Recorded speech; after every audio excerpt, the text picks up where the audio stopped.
I knew the story was about me before he ever said my name. It was something in the way he paused, like he was handling something fragile, something that didn't belong to him. His voice was low, careful, almost respectful. And yet, every word felt like it was reaching into a place inside me I hadn't visited in years. I was sitting in the corner of a small café that night, the kind with dim yellow lights and a soft hum of conversations that never quite rise above a whisper. It had rained earlier and the windows were still dotted with water, blurring the street outside into something softer than reality. I wasn't there for anything special, just coffee. Just a quiet place to sit with my thoughts, the way I had learned to do after the house became too quiet. That's when I heard him. He was sitting 2 tables behind me, speaking to a woman whose face I never fully saw. Their chairs scraped softly against the wooden floor when they leaned closer, as if whatever he was saying required proximity or secrecy. "I'm telling you," he said, his fingers tapping once against the table, "she never knew the full truth, not really." Something in my chest shifted. I don't know why I listened. Maybe because his tone carried a kind of weight that draws you in before your mind can stop you. Or maybe because, at my age, you start to recognize when a story carries pain inside it. "She thought she understood her life," he continued. "Thought she had all the pieces, but there was a part of it, a whole piece, that was kept from her." I stared down at my coffee. It had gone cold without me noticing. I told myself it wasn't about me, it couldn't be. The world is full of women with stories, with gaps, with things they don't know. I was not special in that way, but then he said something that made my hand freeze around the cup. "She used to hum when she cooked," he said softly. "Always the same tune. Something old, something her mother used to sing." My breath caught. That wasn't something many people knew. In fact, I couldn't remember the last time anyone had mentioned it. I didn't turn around right away. I couldn't. There was a strange fear holding me still, like if I moved too quickly, whatever thread had connected his story to me would snap, and I would be left wondering forever. "She raised her son alone," he went on. "Did everything she could to make his life better than hers had been, and she succeeded, at least that's what she believed." My fingers tightened slightly. There it was. Not proof, not yet, but enough to make my heart start beating a little faster than it should have. I had raised my son alone. I had believed I had given him a good life. I had believed many things. The woman across from him murmured something I couldn't hear, and he let out a quiet breath. "I don't think she ever questioned it," he said, not deeply. "Some people don't. They accept the version of their life that's given to them because it feels complete enough." Complete enough. I almost laughed at that, but the sound stayed trapped somewhere behind my ribs. Because if there was one thing I had learned over the years, it was that complete enough is often just another way of saying unfinished. I shifted slightly in my chair, just enough to catch a glimpse of him through the reflection in the window. He looked ordinary, mid-30s maybe. Dark jacket, a face that wouldn't stand out in a crowd. But there was something in his expression, something in the way his eyes held steady as he spoke, that made it clear this wasn't just a story to him. It meant something. "She loved deeply," he said after a pause.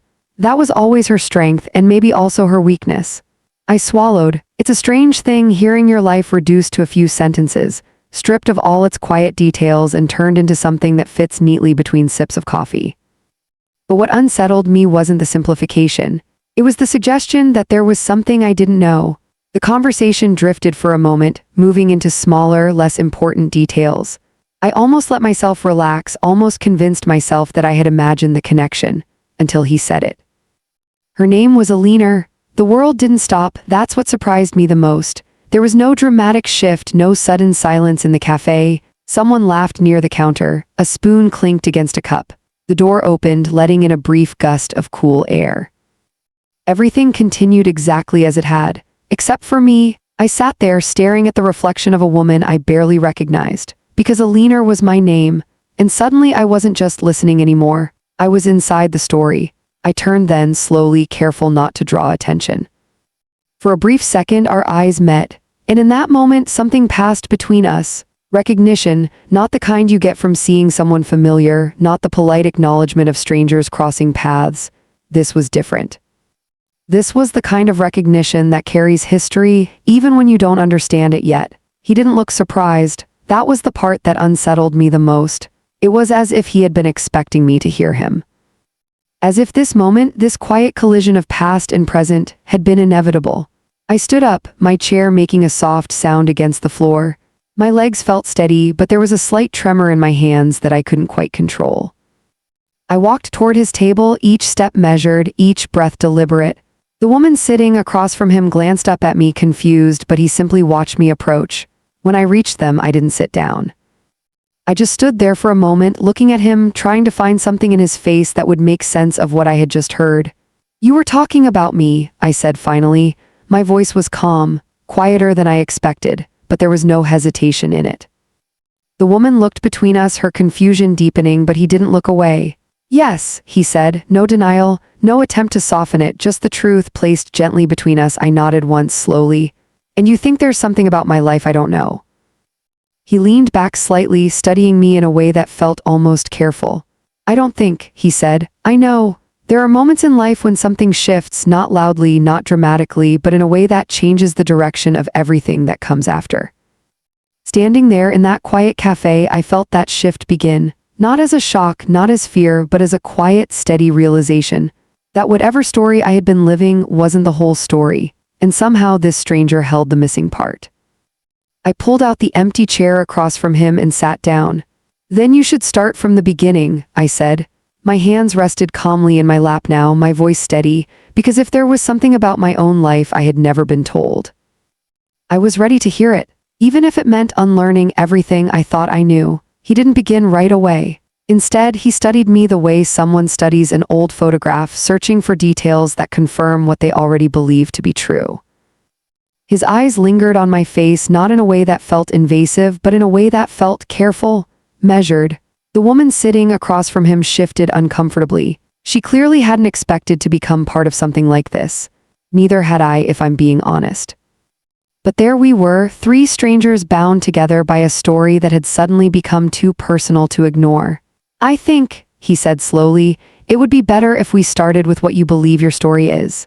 I let out a small breath through my nose. It was such a simple request, and yet something about it felt heavier than it should have. "My story," I repeated. He nodded. "Yes, the version you've been living with." For a moment I considered refusing, walking away, leaving whatever this was behind me untouched. There is a certain comfort in not knowing, in protecting the version of your life that has, until now, felt stable. But I had already sat down, and something inside me, something quiet but persistent, wanted to know, so I began. "I was born in a small town," I said, my voice steady, almost distant, as if I were reciting something I had told many times before. "Nothing remarkable about it. My mother raised me alone. My father—" I paused briefly, more out of habit than emotion. "He left before I was old enough to remember him." He didn't interrupt, he didn't nod or react, he simply listened. "My mother worked long hours," I continued. "Cleaning houses mostly. She didn't complain, at least not where I could hear her. But I remember her hands always dry, always tired." A faint image passed through my mind then, her standing by the sink, sleeves rolled up, humming softly under her breath. The same tune. I swallowed, but kept going. "We didn't have much, but we had enough. She made sure of that, and I hesitated, choosing my words carefully. "She loved me in a way that felt steady, not loud, not overwhelming, just constant." The man's gaze softened slightly, but he still said nothing. "I met my husband when I was 23, I said, "Kieran. He was kind, quiet, the kind of man who didn't say much, but when he did, you listened." Even now, saying his name carried a certain weight. "We weren't extraordinary," I admitted, "but we were good. We built something simple, a home, a routine, a life that made sense." I paused, my fingers lightly tracing the edge of the table. "And then we had our son." For the first time, something shifted in my voice. "Damien," I said more softly. "He was everything." I let the silence sit there for a moment. Because that part had always been true. "He was 3 when Kieran passed," I continued. "A car accident, sudden, no warning. One moment everything was as it should be, and the next—" I didn't finish the sentence. I didn't need to. The man nodded once, acknowledging what didn't need to be said.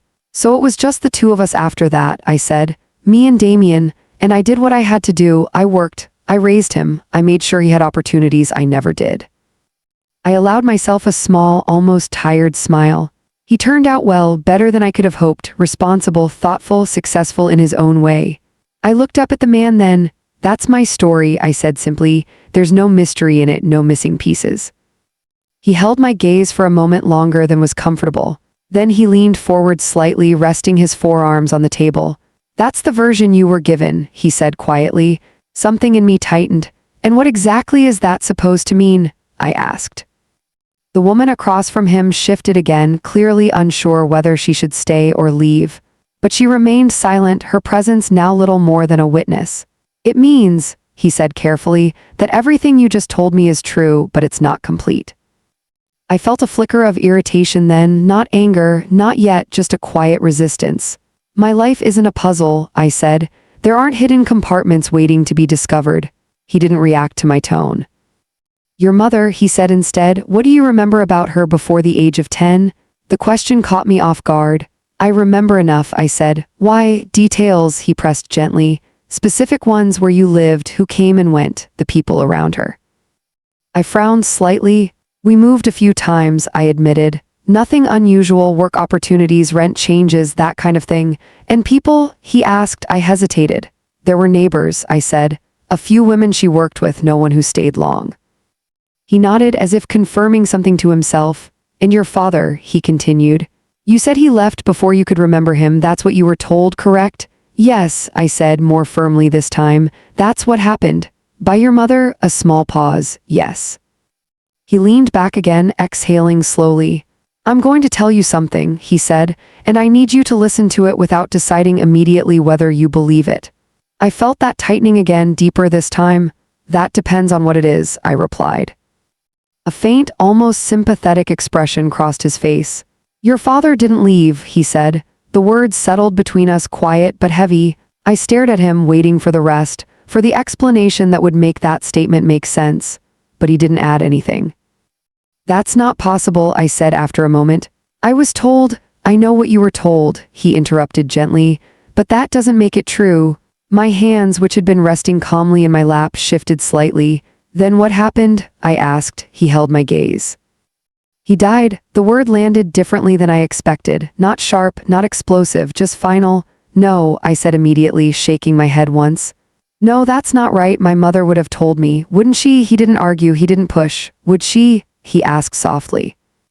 The question lingered, and for the first time something unfamiliar crept into my certainty, a small, quiet doubt. "My mother wasn't a liar," I said, though my voice had lost some of its firmness. "I'm not saying she was," he replied. "I'm saying she made a choice. A decision she believed was necessary at the time." "For what?" I asked. "What possible reason would there be to lie about something like that?" He glanced briefly at the woman across from him, then back at me. "Because of how he died," he said. The café suddenly felt smaller, quieter. "What do you mean?" I asked, my voice barely above a whisper now. He hesitated, and that hesitation told me more than any immediate answer could have. "Tell me," I said. He exhaled slowly, as if weighing the cost of what he was about to say. "Your father," he began, "was involved in something he shouldn't have been." A cold sensation spread through my chest. "No," I said again, but this time it lacked conviction. "He was dangerous in the way you're thinking," he added quickly, "but he was connected to people who were, and when things went wrong," he paused, "they made sure he paid for it." I stared at him, trying to fit his words into the life I knew. Into the quiet, steady story I had lived for decades. It didn't fit. It couldn't fit. "You're mistaken," I said, though the words felt thinner now. "You have the wrong person." He reached into his jacket pocket then, slowly, deliberately. And when his hand emerged, he was holding something small, worn, carefully kept. He placed it on the table between us. It was a photograph. I didn't want to look at it. I knew somehow that once I did, something inside me would shift in a way I couldn't undo. But my eyes moved anyway, and when they did, my breath caught, because the woman in that photograph was my mother, younger, softer, but unmistakably her, and standing beside her was a man I had never seen before. His arm was around her shoulders, his expression calm, protective. Familiar in a way that made no sense. "That's him," the man across from me said quietly. "That's your father." I couldn't speak, couldn't move, because in that moment something inside me began to unravel, not loudly, not all at once, but slowly, piece by piece. I didn't touch the photograph right away. It sat there between us, quiet and patient, as if it had been waiting years for this exact moment. The edges were slightly curled, the surface softened by time, like it had been handled more than it should have been. My eyes stayed on my mother's face. She looked younger than I remembered her, not just in age but in something else. There was a lightness in her expression, a softness around her eyes that I couldn't recall ever seeing when I knew her, and the man beside her. I forced myself to look at him fully. His posture was relaxed, one arm loosely around her shoulders. There was no tension in his face, no sign of danger, just a quiet steadiness. He didn't look like the kind of man who belonged in the kind of story I had just been told. "Where did you get this?" I asked finally, my voice lower than before. The man across from me folded his hands together on the table. "It's been in my family for a long time," he said. I looked up at him then, something sharper entering my gaze. "Your family?" I repeated. He nodded. "Yes." The implication settled slowly, uncomfortably. I glanced back down at the photograph, then up at him again. "Who are you?" I asked. This time he didn't hesitate. "My name is Adrian," he said. "Adrian Cole." The name meant nothing to me, or at least I thought it didn't. "I don't understand," I said. "What does this have to do with you?" He held my gaze for a moment, and I noticed something shift in his expression. Not uncertainty, not fear, something closer to restraint. "As I said," he began, "your father was involved with people he shouldn't have been. My family was connected to that world." A quiet tension filled the space between us. "Involved how?" I asked. He exhaled softly. "My grandfather ran operations that your father worked around," he said. "Not directly under him, not at first. But close enough that when things started to fall apart, your father was caught in the middle of it." I felt my fingers curl slightly against my palm. "This doesn't make sense," I said. "My mother would never have stayed with someone like that. She was careful. She thought things through." Adrian nodded. "I believe that," he said, "but people don't always start where they end up." That sentence lingered uncomfortably. "What do you mean?" I asked. He glanced down at the photograph briefly, then back at me. "I mean your father wasn't always involved in that world," he said. "He was an ordinary man once, worked simple jobs, tried to build something honest." My chest tightened. "And then?" I asked. "And then life became complicated," Adrian replied. "Debts, pressure. The kind of situations that don't leave many clean options." I shook my head slightly, more to ground myself than to disagree. "No," I said quietly, "you're telling me a story about someone else, not my father." He didn't argue again. Instead, he leaned forward slightly, his voice lowering just enough to keep the conversation contained between us. "Your father's name was Thomas," he said. The sound of it hit me in a place I hadn't expected. Thomas, it wasn't unfamiliar, not entirely, but I couldn't place it. And that unsettled me more than anything he had said so far. "I've never heard that name before," I said. Adrian tilted his head slightly. "Are you sure?" he asked gently. I opened my mouth to respond, then stopped, because suddenly, without warning, something surfaced, a memory, small, faint, almost insignificant. I was standing in the kitchen, no more than 5 years old. My mother was at the stove, stirring something in a pot. The window was open and the curtains moved slightly with the breeze. I had asked her a question. I couldn't remember what it was. But I remembered her answer. She had said a name, softly, almost under her breath, and I had asked, "Who's that?" She had paused just for a second, then she had smiled too quickly. "No one," she had said, "just an old name I used to know." The memory faded as quickly as it had come, but the feeling it left behind stayed. A quiet unease.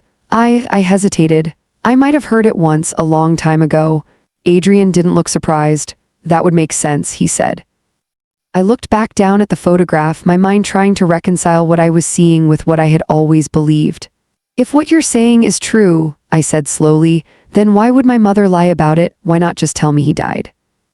"Because of how he died," Adrian repeated. His voice was calm, but there was something heavier beneath it now. "What happened to him?" I asked. He was quiet for a moment, long enough that I felt a subtle tension build again. "Adrian," I said more firmly this time. He met my eyes. "There was a deal," he said. "One that went wrong, money that disappeared, people who believed your father was responsible." A cold sensation crept into my chest again. "And was he?" I asked. Adrian held my gaze. "No," he said. "But in that world, truth doesn't always matter." I swallowed. "So what happened?" He leaned back slightly, as if creating space between us and the weight of what he was about to say. "They came looking for him," he said. "But by the time they found him, he had already tried to leave, tried to get out of it." A pause. "They didn't give him that chance." The words settled heavily. I felt something shift again, deeper this time, not just doubt, not just confusion. Something closer to grief, but it didn't feel like my grief, not yet. And my mother, I asked, where was she in all of this? Adrian's expression softened slightly. She knew enough, he said, not everything, but enough to understand the danger. My hands tightened slightly in my lap. And she stayed, I asked, for a while, he said, until she realized that staying would cost her more than leaving. I let out a slow breath. So she left him, I said, and told me he walked away from us. Adrian didn't correct me, but he didn't fully agree either. She left before things ended, he said carefully, before she knew exactly how it would end. I looked down again, my thoughts beginning to feel uneven. This wasn't just a story anymore, it was a fracture. A break in something I had always believed to be whole. In you, I said after a moment, lifting my eyes back to him. Why do you know all of this? This time, the hesitation in his expression was more visible, not large, but enough. My family kept records, he said, of everything, names, connections, situations that needed to be managed. The word managed sat uncomfortably between us. And you decided to look into mine? I asked. He shook his head slightly. No, he said, I didn't decide, it came to me. I frowned. What does that mean? He glanced briefly at the photograph again, then back at me. It means your story didn't end when you thought it did, he said. A quiet stillness settled in my chest. And what is that supposed to mean? I asked. He didn't answer right away. Instead, he reached into his jacket again. Slowly, carefully. This time when his hand came back out, it wasn't a photograph, it was an envelope. Old, slightly worn at the edges. He placed it gently on the table next to the first photograph. I stared at it. A strange sense of recognition washed over me, even though I had never seen it before. What is that? I asked. Adrian didn't look away from me. It's something your father left behind, he said, my breath caught slightly. For me, I asked. He shook his head. No, he said quietly. For your mother, a pause, she never opened it. The cafe felt impossibly quiet in that moment. Even though I could still hear the distant hum of voices, the soft clink of cups, the faint sound of rain starting again outside, everything felt distant, unreal. And how do you have it? I asked. Adrian's voice lowered slightly. Because it was never delivered, he said. I looked at the envelope again, at the faint crease along one side, at the careful way it had been preserved, and suddenly a question formed in my mind, one that made my chest tighten in a way I couldn't quite explain. If she never opened it, I said slowly, then how do you know what's inside? Adrian held my gaze, and this time there was no hesitation. Because I was the one who found it, he said. A small silence followed, then he added more quietly. And because what's inside changes everything you think you know about your son. The words didn't make sense, not immediately, but the moment they settled, something inside me reacted. Sharp, instinctive. What does my son have to do with any of this? I asked, my voice tighter now. Adrian didn't answer right away, and that silence was louder than anything he had said so far. For a moment I thought I had misheard him, not because the words were unclear, but because they didn't belong together, my son and this story. They existed in completely separate parts of my life. One was something distant, buried in a past I had never questioned. The other was the most real, most present thing I had. Damien had nothing to do with this. He couldn't. You're wrong, I said quietly but firmly. Whatever you think you found, it has nothing to do with my son. Adrian didn't react immediately. He didn't push back or correct me. He just watched me as if giving me space to settle into what I had just said. I understand why you'd say that, he replied after a moment. No, I said, shaking my head once. You don't. You're taking pieces of something that doesn't belong to you and trying to connect them to my life. My son has his own life. He built it himself. I could hear the edge in my voice now, not anger, something closer to protection. Adrian's expression remained steady. I'm not questioning who your son became, he said. I'm telling you there's something about how his life began that you were never told. The words landed carefully, but they cut deeper than anything he had said so far. A quiet, immediate resistance rose in me. That's not possible, I said. I was there. I gave birth to him. There's nothing about his beginning that I don't know. Adrian didn't argue the point directly. Instead, he slid the envelope slightly closer to me. Then open it, he said. I looked down at it again, at the thin, worn paper, at the faint crease where it had been sealed decades ago. My name wasn't on it. Neither was my mother's. There was no name at all, just the weight of something unfinished. I don't need to open it, I said, though my voice had softened. Whatever it says, it doesn't change what I lived. Adrian's gaze didn't waver. Sometimes, he said quietly, what we lived is shaped by things we were never given the chance to understand. I let out a slow breath, my eyes still fixed on the envelope. I thought of Damien as a baby, the way he used to curl his fingers around mine. The way he would look at me like I was the only thing in his world. There was no mystery in that, no hidden peace, just love, steady, real, certain. I raised him, I said, more to myself than to Adrian. Every day, every decision, I was there. And I'm not taking that away from you, Adrian replied gently, but there are parts of his story that existed before you knew they did. I closed my eyes briefly, just for a second, because something inside me was beginning to shift again, not fully, not enough to break, but enough to create a crack. And if I open this, I said, opening my eyes again, what exactly are you expecting me to find? Adrian's voice lowered slightly. The truth your mother chose not to tell, he said. And that truth involves my son, I asked. He nodded once. Yes. The cafe felt too small now, the air too still. Even the quiet sounds around us seemed distant, as if they belonged to a different place entirely. I reached for the envelope. My hand didn't tremble this time. But there was a weight to the movement, a sense that I was crossing something I wouldn't be able to step back from. My fingers brushed against the paper. It was thinner than I expected, fragile, like it had been waiting too long. Why didn't you open it yourself? I asked suddenly, looking up at him. Adrian's expression shifted just slightly. Because it wasn't mine to open, he said, a simple answer, and yet it carried something more, respect, or perhaps restraint. I studied his face for a moment longer, trying to understand his role in all of this. Why he had chosen to bring this to me, why now, but none of those questions felt as urgent as the one sitting in my hand, so I opened it. Carefully, the seal gave way with a soft, almost reluctant sound. Inside was a single folded sheet of paper, old, yellowed slightly at the edges. I pulled it out slowly, unfolding it with a care I didn't realize I had. The handwriting was neat, deliberate, and unmistakably personal. I began to read. If you are reading this, then it means I didn't get the chance to explain things the way I should have. I don't know what you've been told or what you've chosen to believe, but there are things you deserve to know even if they come too late.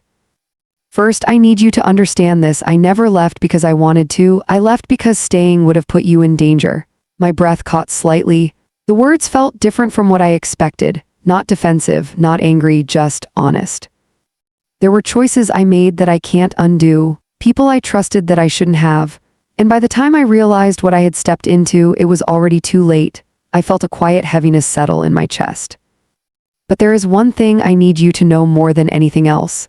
The child, my eyes paused there just for a second, something in me tensing instinctively. The child is not mine. The words didn't register at first, not fully. I read them again, slowly, carefully.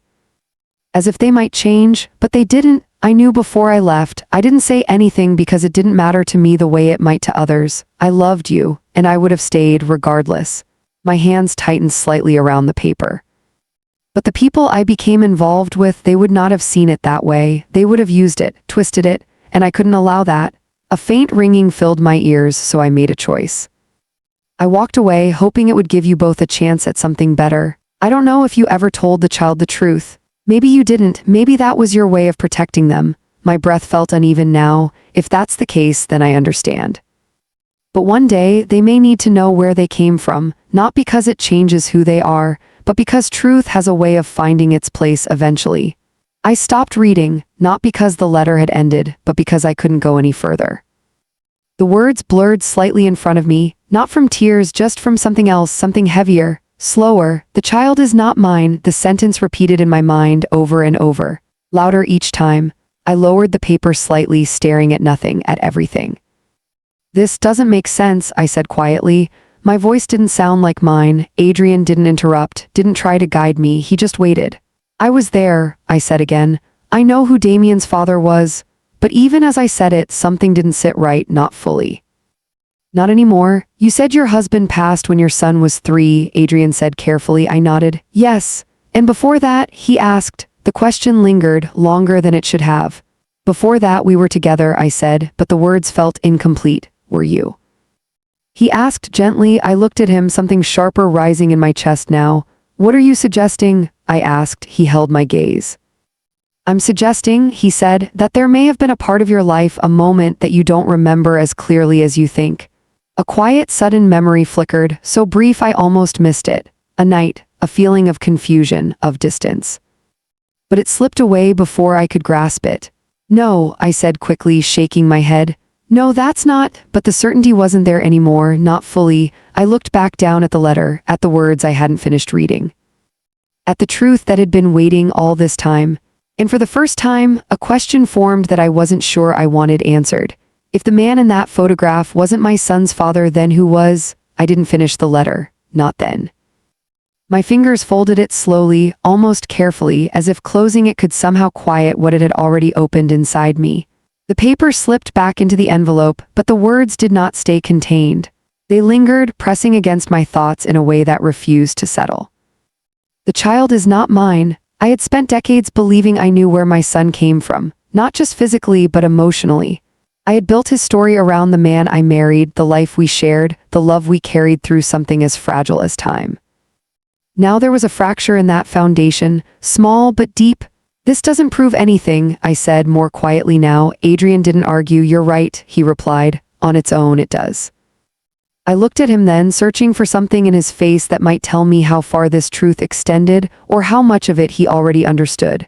Then why bring it to me? I asked. Why now? He leaned back slightly, his hands resting against the edge of the table. Because there are other pieces, he said, and they don't make sense without this one. A quiet unease settled deeper in my chest. What pieces? I asked. He hesitated. Not out of uncertainty, but out of care. The kind that affect the present, he said finally. My eyes narrowed slightly. My son's present? I asked. He nodded. Yes.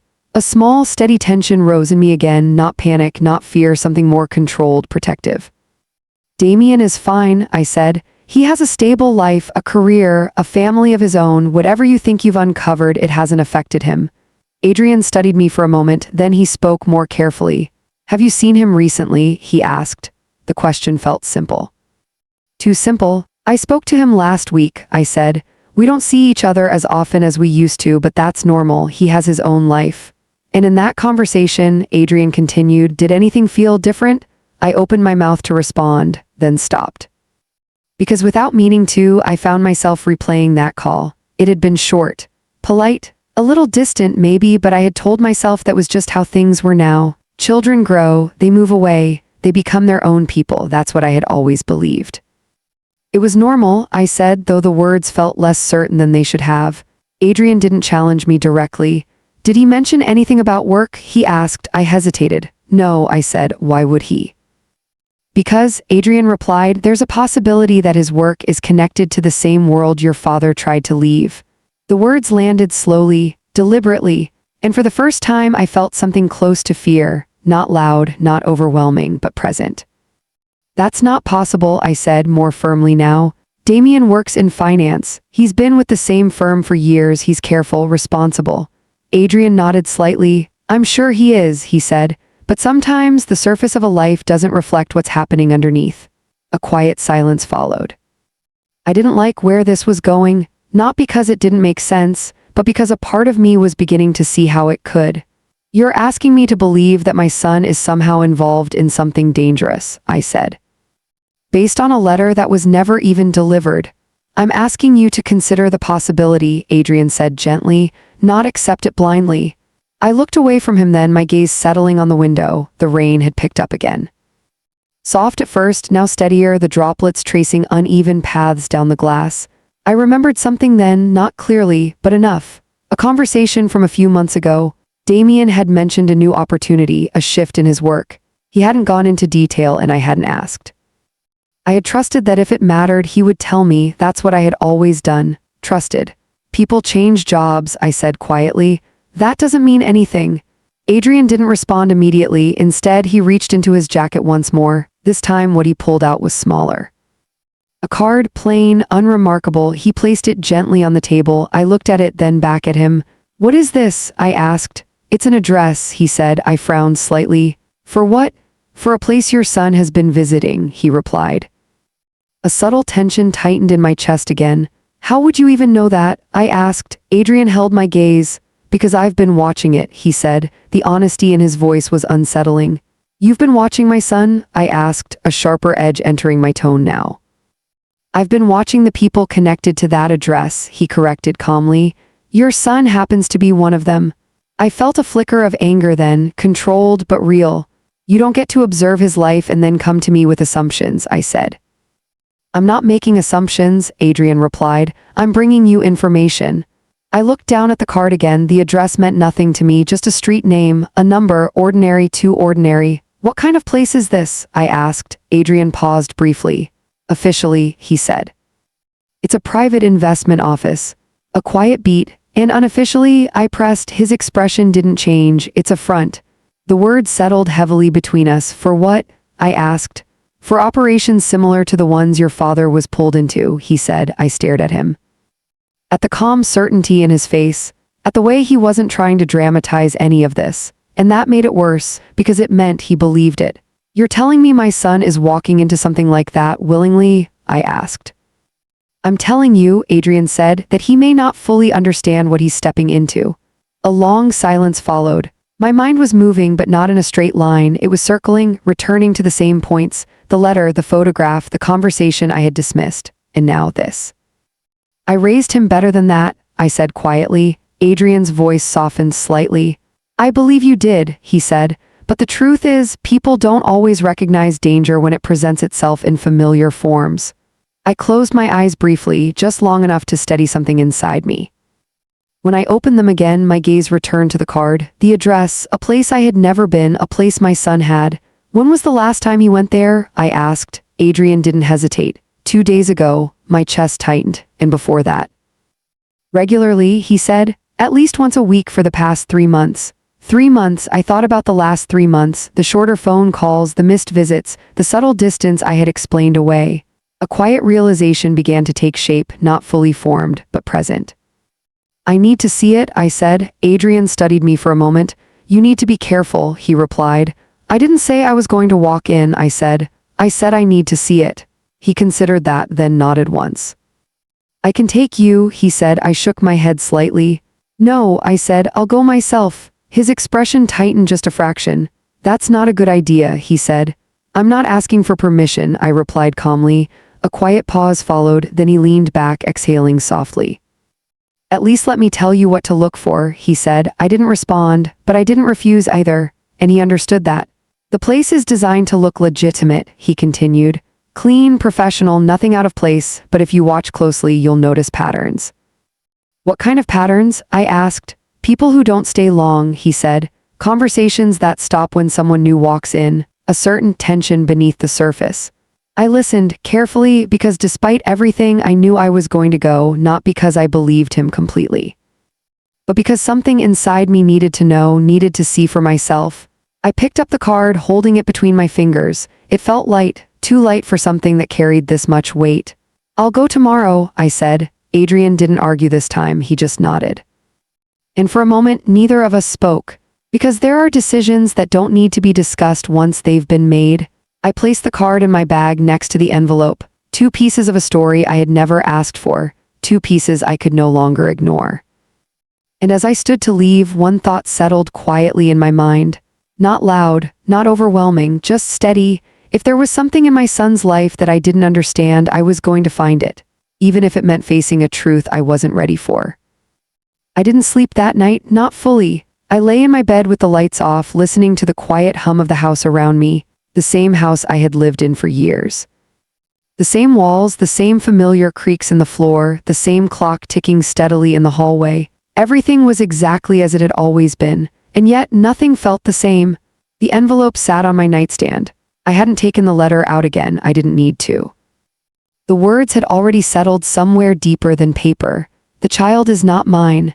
I turned onto my side, staring into the dark. I tried to remember that time in my life more clearly, the years before Damien was born, the early days of my marriage.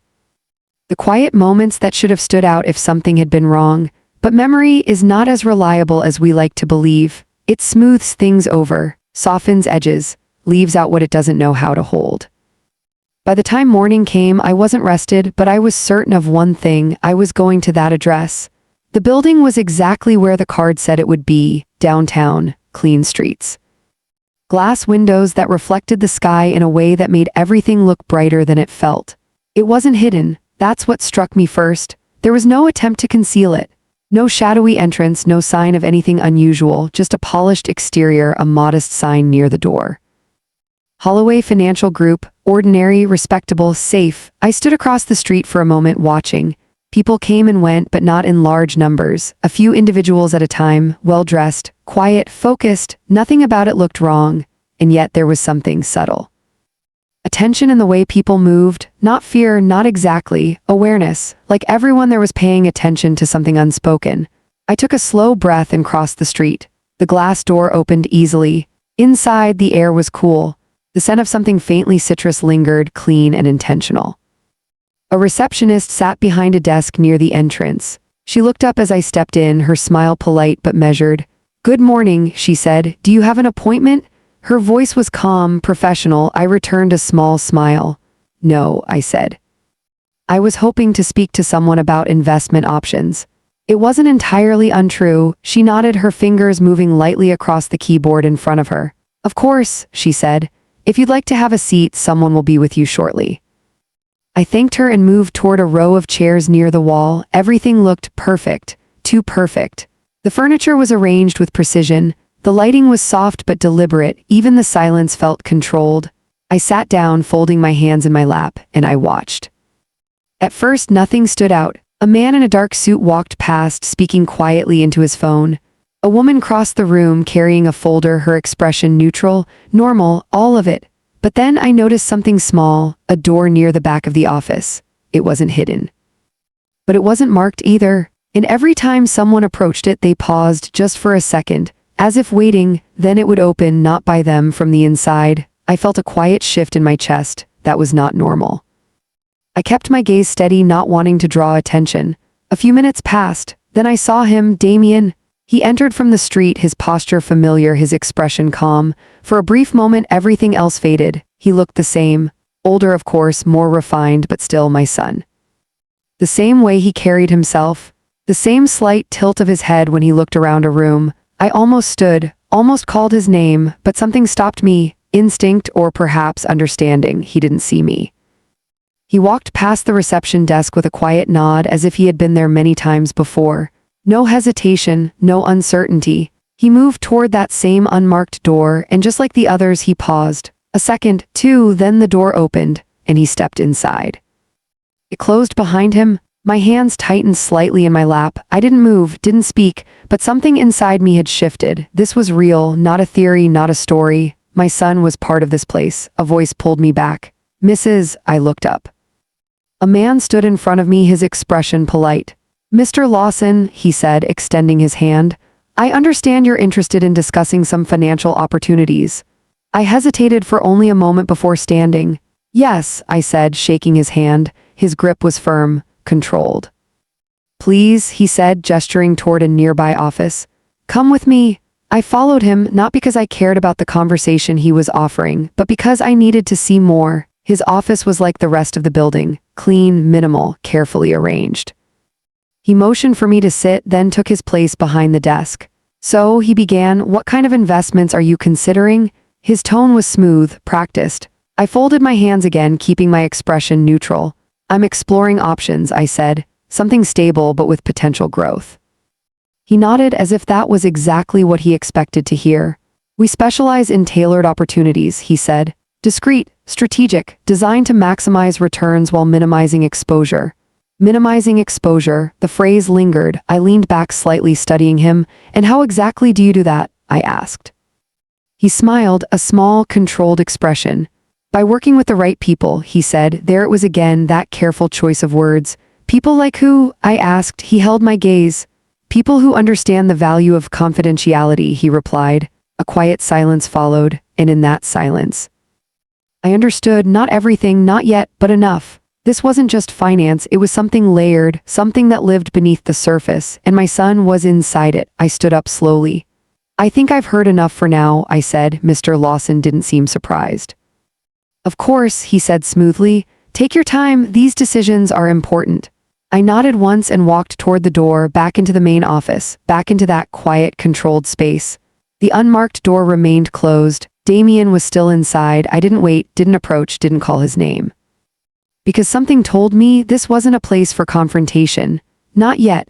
I walked out of the building, the cool air outside hitting my face in a way that felt sharper than before. And as I stood there looking back at the glass windows, one thought settled firmly in my mind. Adrian was right, not about everything, not yet, but about this. There was something in my son's life that I had never seen, and now that I had, I couldn't pretend it wasn't there. I reached into my bag, my fingers brushing against the envelope, against the truth I had only begun to uncover. And for the first time since this all began, I felt something shift into action. Not fear, not confusion, something steadier, resolve. Because if my son was walking into something dangerous, I wasn't going to stand on the outside and watch. I was going to understand it, even if it meant stepping into a part of my life I had never known existed. I didn't call Damien that day. That might sound strange, distant, even. But a mother learns over time that there are moments when speaking too quickly does more harm than waiting. And what I had seen inside that building, it wasn't something I could confront with half-understood words. So I went home. The house greeted me the same way it always had. Quiet, still. The faint scent of lavender from the candle I had burned the night before lingered in the air. Everything was exactly where I had left it. But I wasn't the same person who had walked out that morning. I placed my bag on the table and sat down slowly, letting the silence settle around me. Then I took out the envelope again. This time I didn't hesitate. I unfolded the letter and continued reading. There are things I never told you about the people I was involved with. Not because I didn't trust you, but because I wanted to keep you away from it. But if this letter finds its way to you, then it means the past has already started to reach forward. And if that's the case, then there is something you need to understand.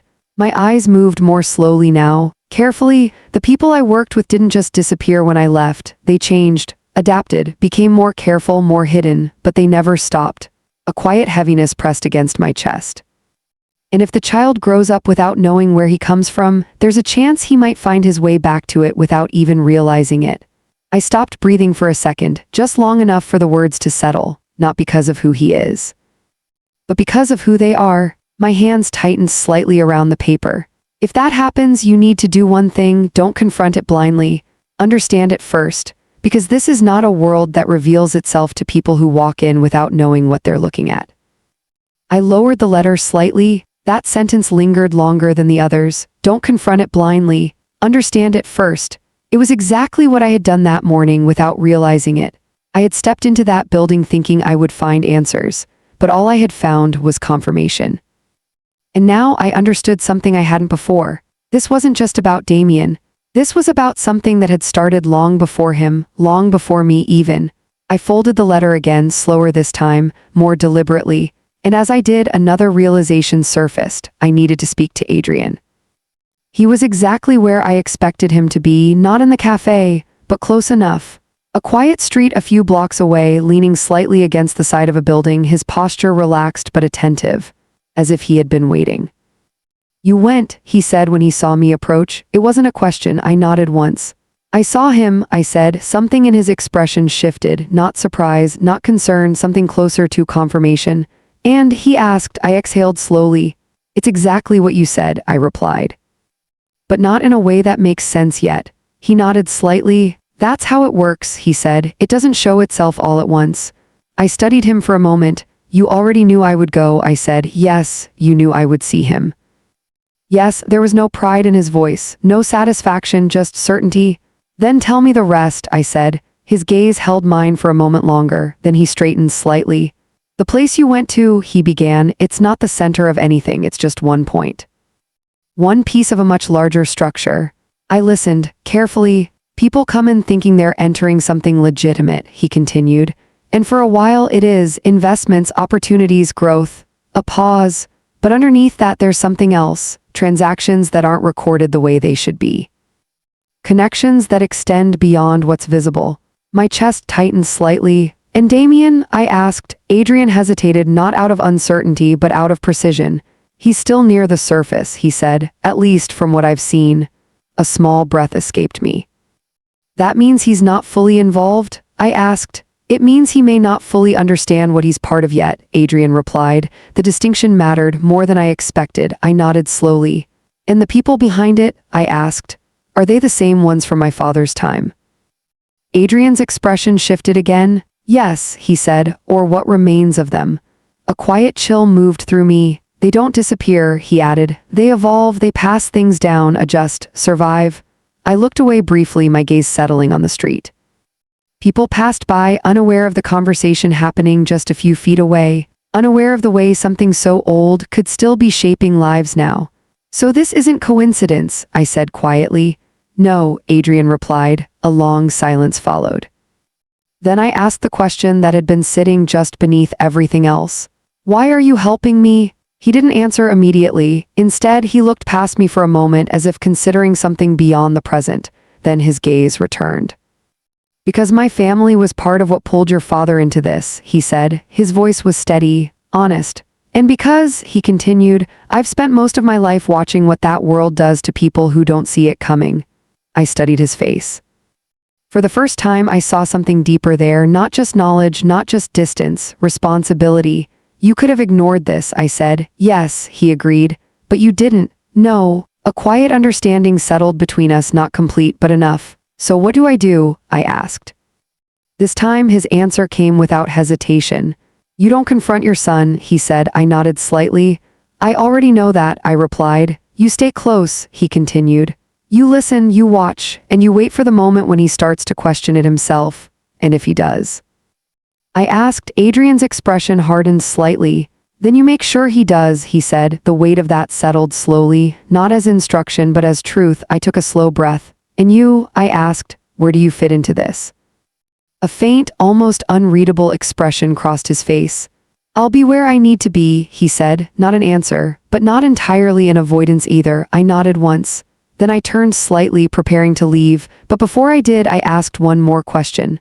The letter, I said.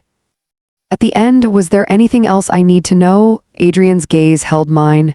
Yes, he said. I waited, and then he said it. The man who actually is your son's father, he wasn't just passing through your life. A quiet tension returned. What does that mean? I asked. Adrian didn't soften this time. It means, he said, he was already connected to that world when you met him. The words settled heavily. And you didn't know, he added. I felt something shift again, deeper, more personal. Who was he? I asked. Adrian held my gaze for a long moment, then he spoke. That's the part, he said quietly, we haven't uncovered yet. A silence followed, but this time it felt different, not empty, not uncertain, but unfinished. And as I walked away from him, one thought settled clearly in my mind. This wasn't just about protecting my son anymore. It was about understanding a part of my own life that had never been fully mine. I didn't rush after that. For the first time since that night in the cafe, I stopped moving forward blindly. Not because I had answers, but because I finally understood that rushing toward them would only close doors I didn't even know existed yet. So I did something I hadn't done in years. I went back, not to the building, not to Adrian, but to my own past. My mother's things were still where I had left them, carefully packed, quietly stored. Tucked into the back of a closet I rarely opened, as if keeping them out of sight had also kept the weight of them at a distance. The box was lighter than I remembered. Or maybe I was stronger than I had been the last time I touched it. I carried it to the table and sat down, letting my fingers rest on the lid for a moment before opening it. The scent came first, faint but unmistakable, old paper, a trace of lavender, something soft and distant that felt like memory more than anything else. Inside were the things I expected. Photographs, letters, small keepsakes that had no real value outside of the life they belonged to. I moved through them slowly, carefully, not searching for anything specific at first, just letting the pieces settle around me, and then I found it. A photograph I didn't remember seeing before. It was smaller than the others, tucked between two envelopes, easy to miss. My fingers paused as I lifted it. It was my mother again, younger, but this time she wasn't with the man from the cafe photograph. She was standing beside someone else, a different man. His face was turned slightly as if he hadn't intended to be captured fully. But there was enough there to see him, sharp features, calm expression, a presence that felt controlled, not warm, not distant, just aware. Something about him unsettled me, not because I recognized him, but because I didn't. And yet he felt familiar in a way I couldn't explain. I turned the photograph over. There was writing on the back, faded but still legible. Summer 1987. Don't forget what we promised. No names. No explanation, just a fragment. I stared at it for a long moment, then I reached for the rest of the box. This time I searched with purpose, and it didn't take long. Another envelope, thinner, more worn. Folded in a way that suggested it had been opened and then hidden again. My breath slowed slightly as I opened it. Inside was a single sheet of paper. The handwriting was not the same as the letter from my father. This one was sharper, more precise, less personal. I began to read. You did what you had to do. That's the only reason I'm writing this instead of coming to find you. My chest tightened slightly. We both knew this wasn't something that could last, not in the way you wanted it to. A quiet tension began to build. The child is yours to raise, that was always understood. My fingers pressed more firmly against the paper, but don't mistake that for distance. I will know what becomes of him. The words felt colder than anything I had read so far. Not because I want to be part of his life, but because of what he represents. A pause, my breath caught slightly. There are things tied to him that you don't fully understand yet, and for your sake, I hope you never have to. I stopped reading. Not because the letter had ended, but because I already knew what it meant, or at least enough of it. The man in the photograph, the one I didn't recognize, the one who felt familiar in a way that unsettled me, he wasn't just someone from my mother's past. He was part of mine, part of my son's. I folded the letter slowly, placing it back into the envelope. Then I sat there in the quiet of my own home, surrounded by pieces of a story I had never been told. And for the first time, it all began to connect, not perfectly, not completely, but enough. My father had been pulled into something dangerous. My mother had tried to escape it. And somewhere in between there had been another man, someone she hadn't spoken about, someone who had never truly left, and my son had walked back into that world without ever knowing why. I didn't wait after that, not days, not hours. I called Damien. He answered on the third ring. "Hey, Mom," he said, his voice warm, familiar. And for a moment, everything felt normal again.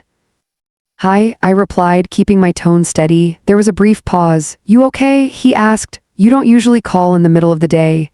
I smiled slightly even though he couldn't see it. "I just wanted to hear your voice," I said. A small silence followed. Soft, uncertain. "That's nice," he said. I could hear something in his tone, not distance, not exactly, something more like distraction. "Are you busy?" I asked. "A little," he admitted. "I'm at work." Of course he was. "I won't keep you long," I said. "I just wanted to ask you something." "Okay." Another pause, careful this time. "Do you trust the people you work with?" I asked. The silence on the other end stretched longer than it should have. "Yeah," he said finally. "Why?" I didn't answer right away. Instead, I let my voice settle into something calm, measured. "Because sometimes," I said, "we find ourselves in places that look right but feel slightly off." Another silence. Different this time, more aware. "Mom," he said slowly, "what's going on?" I closed my eyes briefly, then opened them again. "I want to see your office today," I said. The shift was immediate, sharp. "You what?" he asked. "I didn't go in to speak to you," I added quickly. "I just wanted to understand where you've been spending your time." His breath changed slightly. Subtle but noticeable. "You shouldn't have done that," he said. His voice wasn't angry, but it wasn't calm either. "I know," I said, "and I'm not here to confront you." A pause, then softer. "I'm here to understand." The silence that followed was longer than any before it. And in that silence, something shifted. Not in me, in him. "You don't understand what you're stepping into," he said quietly. The words echoed something I had already heard, from the letter, from Adrian, from the past itself. "Then help me understand," I replied. Another pause, and then, "I can't," he said. The words were firm, but underneath them there was something else, fear, not for himself, for me. "Damien," I said gently, "whatever this is, you don't have to carry it alone." He exhaled softly. "You don't know that," he replied, and for the first time I heard it, the weight he had been holding, the part of his life I had never seen. "I know enough," I said. A quiet silence followed. Then finally, "I'll come by tonight," he said, not as a question, as a decision. I nodded even though he couldn't see it. "I'll be here," I replied, and when the call ended, I sat there for a long moment. Not relieved, not afraid, just ready, because whatever was coming next, it wasn't just about uncovering the truth anymore. It was about facing it together. That night when he walked through my door, I saw something in his eyes I hadn't seen before. Not distance, not uncertainty, awareness. The kind that changes a person quietly over time. We didn't speak right away, we just sat across from each other. The same way we had so many times before. But this time, it was different. Because this time, we both knew there was something between us that needed to be said. And for the first time in my life, I understood that the story I had been living was never just mine. It was something passed down, something carried, something that had found its way back through my son, but it didn't have to end the same way it began. That was the difference. That was the choice. And as I looked at him, really looked at him, I realized something that settled quietly but firmly inside me. The past may shape us, but it doesn't have to define what we become.